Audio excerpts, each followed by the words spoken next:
Do in the name of the Almighty God swear. Do in the name of the Almighty God swear.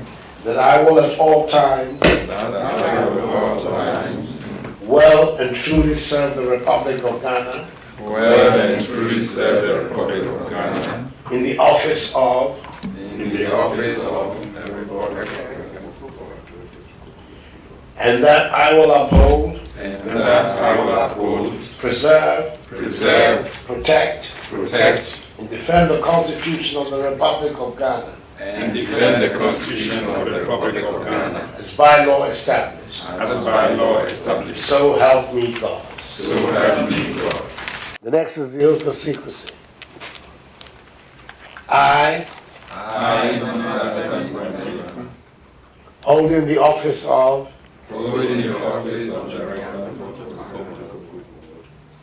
Do in the name of the Almighty God swear. Do in the name of the Almighty God swear. That I will not directly or indirectly. Communicate or reveal to any person.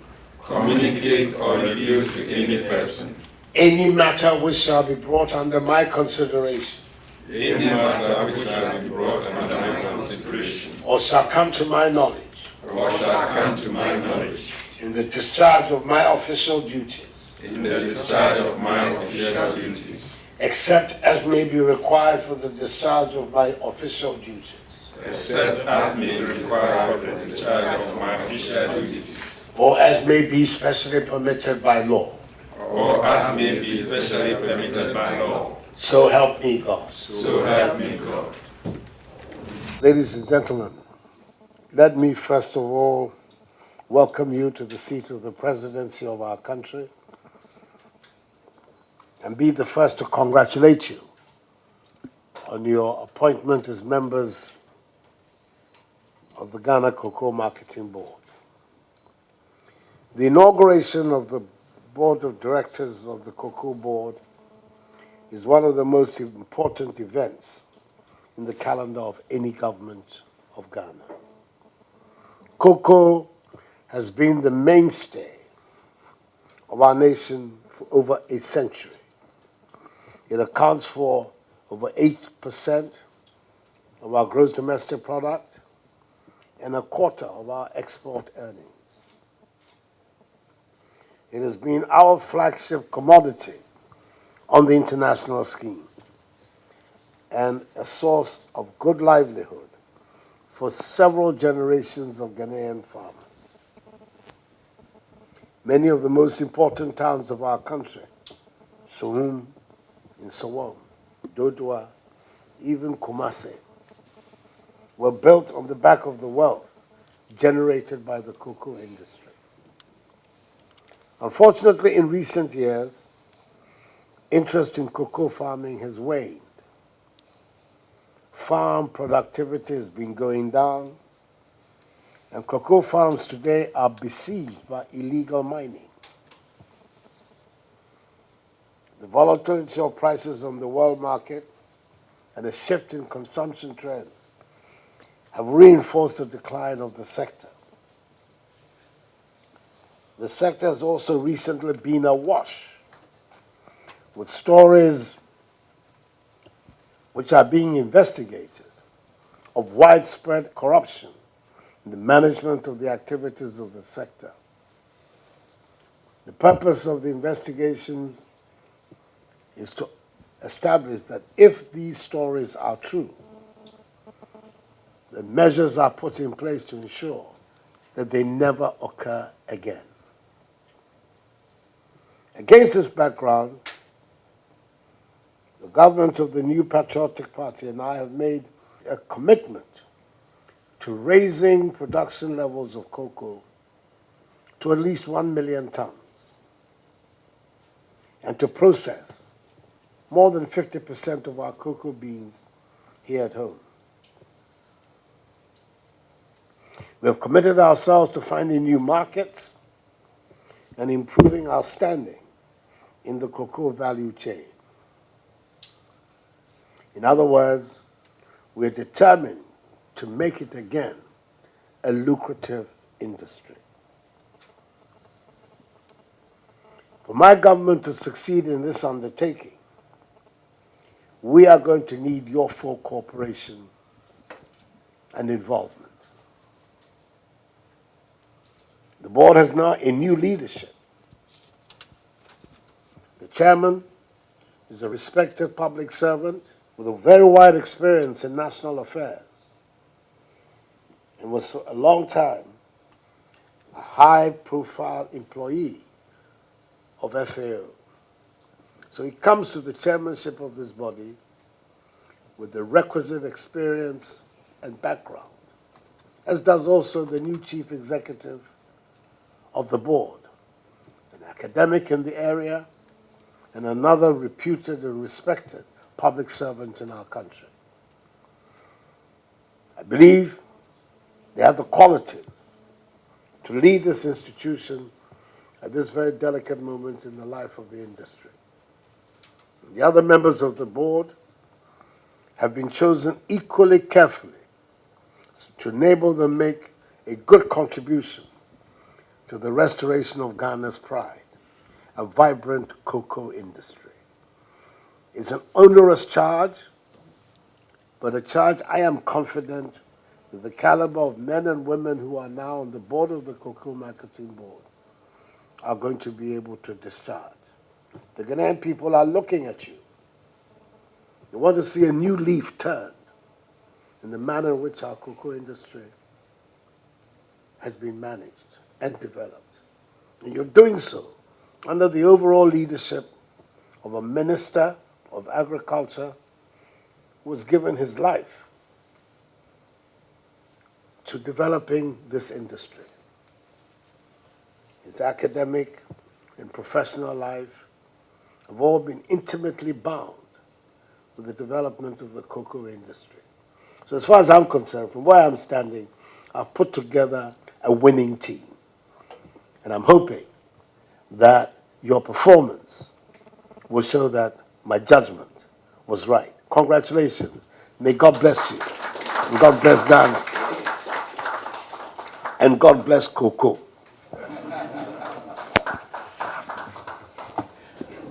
We feel very honored to have been given the opportunity to serve the nation, to superintend a sector of our economy, which, as the President said, is most important for us.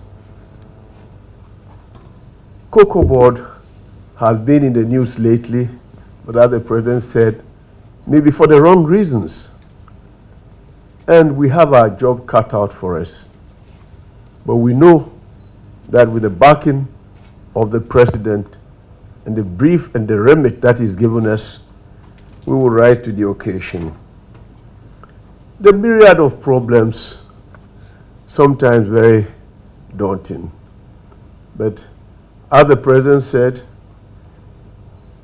to quote him, he was not elected to complain. And I guess, Mr. President, we can also say you have not appointed us to complain. But having said that, we need to appreciate all the points that the President articulated. For example, the cocoa prices have fallen from about $3,200 per ton to now around $2,200. We've lost a whopping $1,000 per ton. So on the back of a production of 850,000 tons, we've lost $850 million. That is some of the problems that we have to cope with. Again, the syndicated loan of $1.8 million that we had hoped to use for this production year, unfortunately, Mr. President, is all gone. And we are yet to finish the purchase of the crops.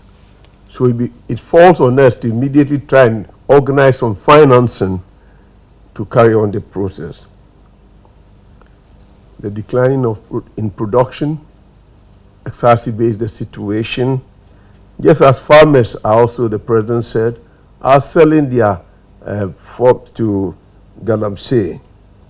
And smuggling At the borders, also a source of great concern, Mr. President. Huge indebtedness, and I mean huge indebtedness, of the sector of the COCOBOD is something that we really have to tackle.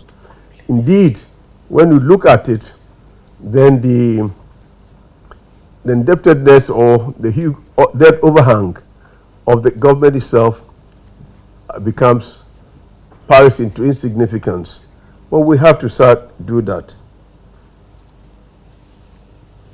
Mr. President, we could not agree with you more when you made the point that the cocoa farmers themselves have not been the major beneficiaries of the proceeds from the cocoa.